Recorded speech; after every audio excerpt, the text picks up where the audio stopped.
आज हम लोग क्लास 9th के टेक्स्ट बुक कावेरी के 3rd chapter winds of change के बाकी के पार्ट को पढ़ेंगे। Artisans in Bengal make delicate pankhas from the beautiful milky white spongy centre of the sola. Sola एक टाइप का वाटर ग्रास होता है। बंगाल के शिल्पकार सोला के सुंदर दूधिया सफेद स्पंजी मध्य भाग से नाजुक पंखे बनाते हैं। The palm leaf hand fans are locally referred to as tal pattar पंखा। तार के पत्तों से बने हैंड फैंस को ताल पत्तर पंखा कहा जाता है। They are easy to carry and are perpetually kept as an article of possession in Bengali households. इन्हें कैरी करना आसान होता है और इन्हें बंगाली घरों में हमेशा एक संजो कर रखी जाने वाली वस्तु के रूप में रखा जाता है। Other states in India have their own variations of fans as well. Bharat के अन्य राज्यों में भी पंखों के अपने अपने रूप हैं। The fared hand fans of Uttar Pradesh are adorned with pure gold, silver zari, silk and satin frills.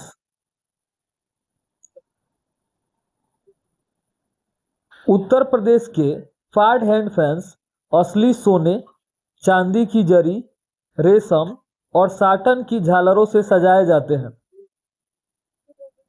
Odisha as well as Bihar's colourful and sturdy bamboo hand fans are all recognized across India due to their antiquity and rarity. Odisha और ओडिशा के बड़े तार के पत्तों के पंखे और साथ ही बिहार के रंग बिरंगे एवं मजबूत बांस के हैंड फैंस अपनी प्राचीनता और दुर्लभता के कारण पूरे भारत में जाने जाते हैं।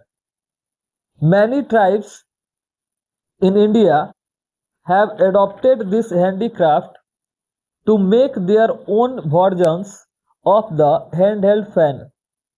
भारत की कई जनजातियों ने हस्तशिल्प की इस कला को अपनाकर हैंड फैंस के अपने खुद के वर्जन बनाए हैं। Material such as grass and metal are embedded into the fans using bamboo sticks and grass। घास और धातु जैसी सामग्रियां बांस की तीलियों और घास का उपयोग करके पंखों में जरी जाती है। Cane and palm leaves are used with silk and brass being reserved for antique pieces of these hand fans।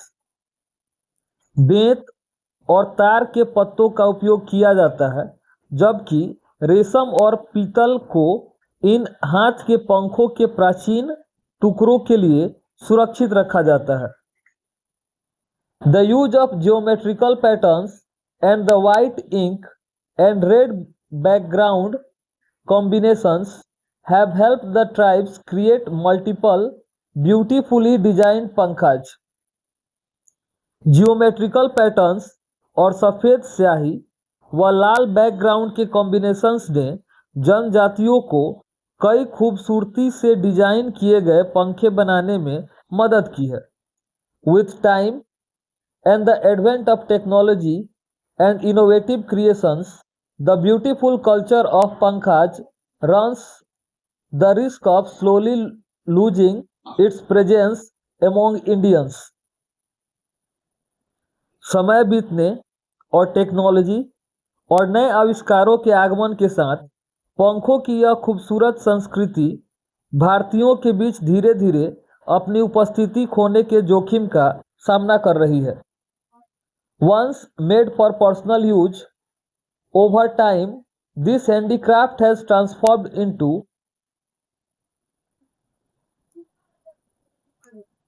a commercial business and now provides some form of livelihood to India's artisans। कभी व्यक्तिगत उपयोग के लिए बनाई जाने वाली यह हस्तकला, यहाँ पंखा बनाने के बारे में कहा जा रहा है, समय के साथ एक कमर्शियल बिजनेस में बदल गई है और अब भारत के कारीगरों को किसी न किसी रूप में आजीविका प्रदान करती है। The slight increase in popularity and demand is significantly factored by the different versions of the पंखा being crafted. पंखों के अलग अलग वर्जन्स को बनाए जाने के कारण ही इसकी लोकप्रियता और मांग में थोड़ी बढ़ोतरी हुई है। One of the first steps to preserve the essence of the craft is by celebrating pankhas and appreciating the culture, stories, and artistry that handicraft invokes.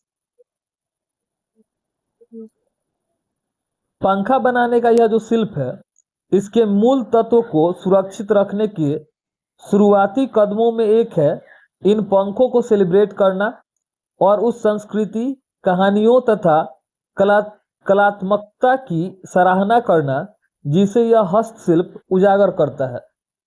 This allows contemporary पंखा makers to demonstrate their craft and regain its popularity. यह वर्तमान के पंखा निर्माताओं को अपने शिल्प का प्रदर्शन करने और इसकी लोकप्रियता को वापस पाने का अवसर देता है। It also helps provide them with a commercial platform to create a sustainable livelihood. यह उन्हें एक अस्थायी आजीविका बनाने के लिए एक व्यावसायिक मंच प्रदान करने में भी मदद करता है। Initiatives such as Pankha making workshops, both within and outside the handicraft exhibitions, help spread awareness about the beauty and importance of this craft in India's culture. हस्तशिल्प प्रदर्शनियों के भीतर और बाहर दोनों जगह पंखा बनाने की वर्कशॉप्स जैसी पहल भारतीय संस्कृति में इस शिल्प की सुंदरता और महत्व के बारे में जागरूकता फैलाने में मदद करती है।